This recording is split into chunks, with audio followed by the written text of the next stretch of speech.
प्रणाम, हमार नाम हजूली रवा देख रहल बानी आपन भाषा भोजपुरी में खबर देखावे और वो खबर के भीतरी के खबर बुझाए वाला पहला बुलेटिन जेकर नाम है खबर के बूझी। तो चलिए देखल जाओ का खबर बा और वो कर मतलब का बा।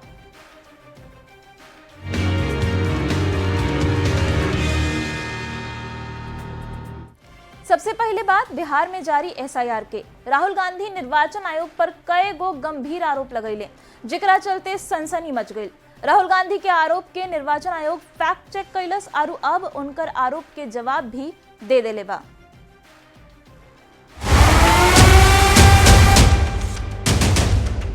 और इलेक्शन कमीशन देश में पूरे एविडेंस को डिस्ट्रॉय करने की सोच रहा है। राहुल गांधी एक बार फिर से निर्वाचन आयोग पर वोट चोरी के आरोप लगैले बाड़न। अब की बार राहुल गांधी कर्नाटक, महाराष्ट्र और छत्तीसगढ़ विधानसभा चुनाव में वोट चोरी के आरोप लगैले।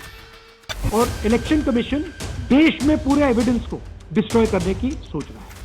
निर्वाचन आयोग राहुल गांधी के आरोप के भ्रामक बता रहल बा। आयोग के कहनाम बा कि अगर राहुल गांधी के लागता कि उनकर आरोप सही बा तो घोषणा पत्र पर हस्ताक्षर करे के चाहिए, न तो भ्रामक आरोप लगावे खातिर माफी मांगे के चाहिए। निर्वाचन आयोग के सूत्र के कहनाम बा कि 2018 में ऐसने आरोप लागल रहे, तब सुप्रीम कोर्ट कमलनाथ की याचिका अस्वीकार कर दिलस। अब 2025 में उ जानत बाड़न कि उनकर चाल कोर्ट में ना चली तो जनता के गुमराह करे की कोशिश कइल जात बा। Bureau report, news 18।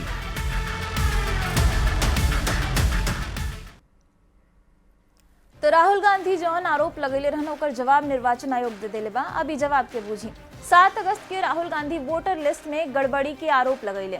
लोकसभा के साथ साथ महाराष्ट्र और हरियाणा के विधानसभा चुनाव में धांधली के आरोप राहुल गांधी निर्वाचन आयोग पर लगैले। विधानसभा चुनाव में वोटर लिस्ट में धांधली के आरोप लगैले। राहुल के आरोप पर अब निर्वाचन आयोग फैक्ट चेक कैलस। फैक्ट चेक के बाद निर्वाचन आयोग राहुल गांधी के आरोप के गुमराह करे वाला बता देले बा।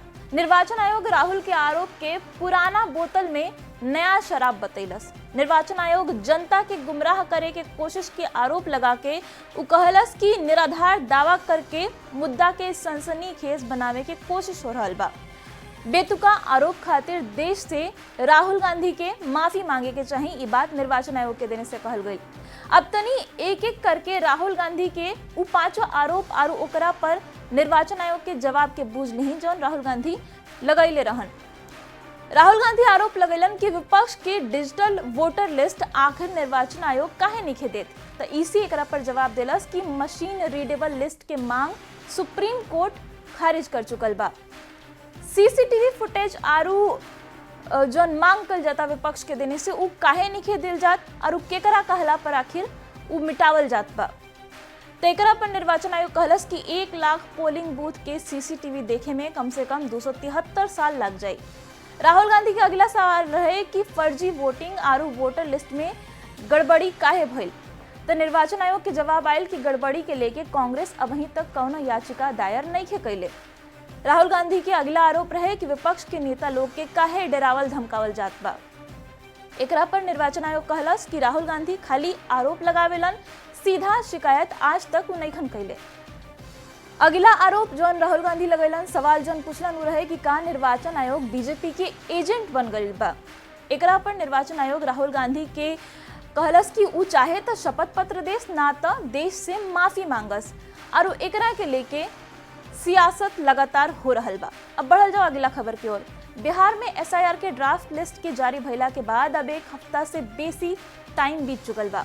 बाकी अभी तक कवनो राजनीतिक दल के देने से एको दावा चाहे आपत्ति दर्ज नहीं के करावल गई।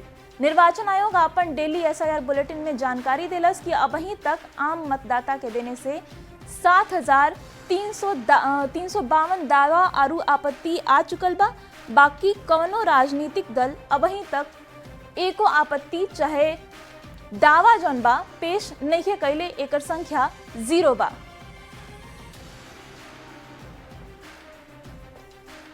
तो चलिए अब इहो खबर के बूझ ले जाओ।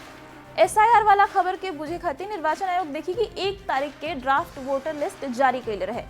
वोटर लिस्ट जारी भइला 8 दिन बीत चुकल बा। बाकी अभी तक कवनो राजनीतिक दल एको दावा चाहे आपत्ति दर्ज नहीं करेले। अब चलिए इहो बूझी कि कवना पार्टी के कितना बूथ लेवल एजेंट बाड़े, मतलब जो बूथ पर रह के काम करेले। तो कांग्रेस पार्टी के 17,549 गो पार्टी एजेंट बाड़े जो बूथ पे रह के काम कर रहल बाड़े। बाकी दावा और आपत्ति की बात करी जाए तो कांग्रेस के देने से 0 बा। आरजेडी के 47,506 गो बूथ लेवल एजेंट बाड़े, बाकी ओकरो दावा चाहे आपत्ति के संख्या 0 बा। ऐसे ही लेफ्ट पार्टी मतलब कि सीपीआई एमएल, सीपीएम और आरएलजेपी और आम आदमी पार्टी की ओर से भी कवनो आपत्ति अभी तक दर्ज नहीं करावल गई। ऐसे ही जो सत्ता पक्ष की पार्टी बाड़ी सन ओकरो बात कर जाओ। बीजेपी के 53,338 गो बूथ लेवल एजेंट बाड़े, बाकी दावा चाहे आपत्ति के संख्या एकरो देने से 0 बा। जेडीयू के 36,550 गो पार्टी एजेंट बाड़े, बाकी दावा चाहे आपत्ति एको नहीं खे। चिराग पासवान के पार्टी एलजेपीआरवी के बात करी जा, आरएलएसपी, बीएसपी चाहे नेशनल पीपल्स पार्टी के कोनो के बात करी जा तो दावा और आपत्ति केहू के देने से दर्ज नहीं करावल गई। मतलब कि एको राजनीतिक दल निर्वाचन आयोग भी एको दावा चाहे आपत्ति लेके नहीं खे गई। माने कि कुल पार्टी एजेंट की संख्या अगर मिला के देखी जा, पक्ष विपक्ष सब मिला के तो 1,60,813 बा और दावा आपत्ति लोग के देने से 0 बा। जबकि अभी तक अगर मतदाता के बात करी जा तो 7,352 गो मतदाता आपन शिकायत लेके खुद निर्वाचन आयोग भी जा चुकल बने। अब तनी सवाल से खबर के बूझ ली। एसआईआर पर संदेह अगर बाटे ता आपत्ति चाहे दावा आखिर काहे नहीं दर्ज करावल जात राजनीतिक दल के तरफ से। जोनी विरोध हो रहा बा राजनीतिक दल के तरफ से, वो खाली विरोध करे खातिर बा, खाली सियासत करे खातिर बा। आपत्ति दर्ज ना करावल जाई तो आखिर सुधार कैसे होई? कहे कि विपक्ष बार बार गड़बड़ी के आरोप लगा रहल बा। अब गड़बड़ी तबे सुधारल जा सकत बा जब ओकरा के लेके केहू शिकायत करी, बाकी शिकायत नहीं कल जात। तो बढ़ल जाओ अगला खबर की ओर। आप बात कल जाई ट्रंप टैरिफ के। अमेरिकी राष्ट्रपति भारत पर 50% टैरिफ लगा दिले बड़न और एकरा विरोध में अब खुद अमेरिका में ही आवाज उठे लागल बा। अमेरिकी सांसद भारत के अमेरिका के संबंध के हवाला देके कह रहल बाड़े कि इतना साल में जौन अमेरिका और भारत के बीच मजबूत रिश्ता बनल बाटे ऊ खराब हो सकत बा। इस सब कुछ ट्रंप के टैरिफ के चलते हुई। अब देखिए कि भारत दुनिया के तेजी से उभर रहल अर्थव्यवस्था बाटे और एकरा से रिश्ता खराब कईल कौनो देश खातिर घाटा के सौदा हो सकत बा। ट्रंप भारत और ब्राजील पर सबसे बेसी टैरिफ लगैले बाड़े। दोनों देश 50% टैरिफ के बोझ अबही झेल रहल बा और इ झेले खातिर दोनों देश लगभग तैयार नजर आ रहल बा। तमाम खींचतान के बावजूद गौर करे वाला बात ई बा कि अमेरिका अबही ई कह रहल बा कि भारत ओकर अहम रणनीतिक साझेदार बा। तो सवाल ये बा कि जब इतना अहम बा भारत तो आखिर 50% टैरिफ काहे लगावल जात बा।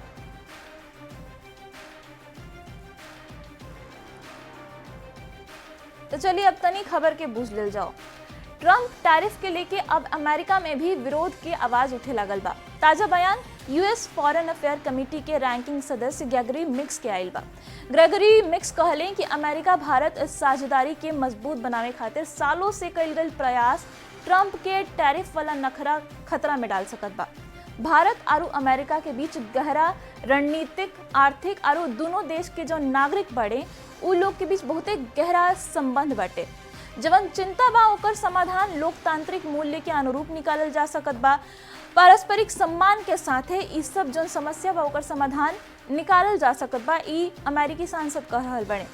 अभी पूछी कि ट्रंप के चिंता के कारण का बा, काहे वो ब्राजील और भारत पर इतना टैरिफ लगा रहल बने। पहला कारण तो ई बतावल जा रहल बा कि जौन ब्रिक्स देश बाड़ी सन ओकरा में एगो समझौता भइल कि डॉलर पर निर्भरता खत्म कइल जाई ब्रिक्स देश के। ओकरा से ट्रंप खिसिया गइल बड़न। भारत और ब्राजील ब्रिक्स के दूगो अहम सदस्य ह। ई दोनों देश पर अब ट्रंप जो बड़े वो 50% टैरिफ लगावे के ऐलान कर देले बने। ट्रंप के दबाव के बावजूद दोनों देश ब्रिक्स समझौता से पीछे हटे के तैयार नहीं किए, वो अपन समझौता पर बरकरार बा।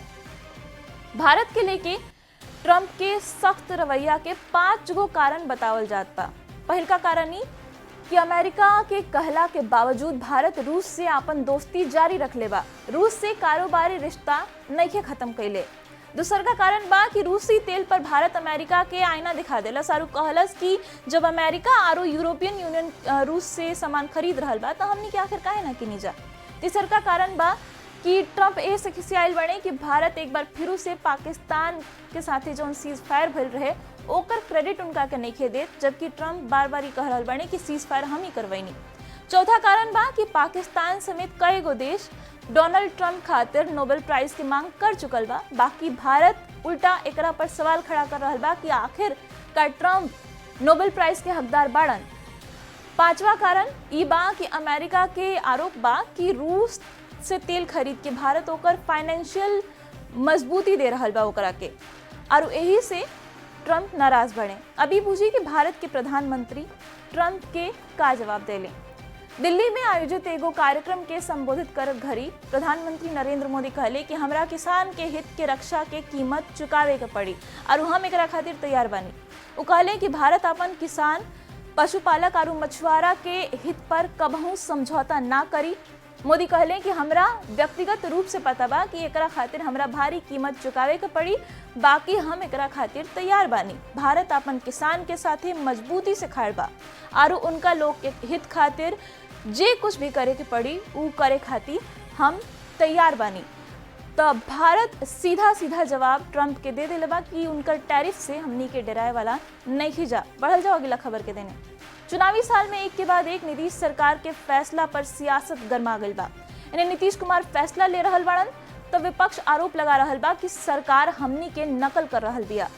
शिक्षक भर्ती में भी जब नीतीश कुमार डोमिसाइल के ऐलान कैले तो सियासत गरमा गई।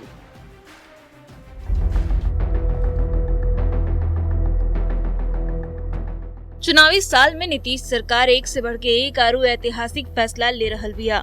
कई गो घोषणा आरू लोक लुभावन वादा के लेके विपक्ष सरकार पर हमलावर बा। डोमिसाइल नीति के घोषणा पर श्रेय लेवे के होड़ मचल बा। मंगर के दिन नेता प्रतिपक्ष तेजस्वी यादव दावा कैले कि डोमिसाइल लागू करे के वादा ऊ कैले रहन, एनडीए सरकार खाली कॉपी कर रहल बिया। कई ऐसे उदाहरण हैं जो सरकार ने जो है कॉपी किया है, पेंशन का हो, हर चीज जो है जो हम लोग कह रहे हैं वही करते हैं।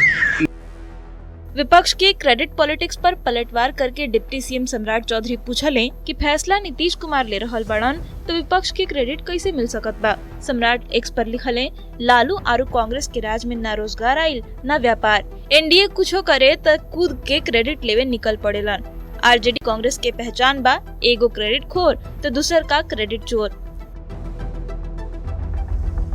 दरअसल नीतीश सरकार चुनावी साल में कई गो बड़ मास्टर स्ट्रोक खेललस और डोमिसाइल लागू करे के फैसला लेलस। तेजस्वी भी इहे वादा करत रहलन, बाकी नीतीश कुमार चुनाव से पहले ही एह पर फैसला ले लेलन। पटना से संवाददाता शैलेंद्र कुमार के साथ ब्यूरो रिपोर्ट न्यूज 18। तो चलिए एक साथे खबर के बूझी में अब खाती इतने, बाकी न्यूज 18 बिहार झारखंड पर खबर के सिलसिला लगातार जारी बा।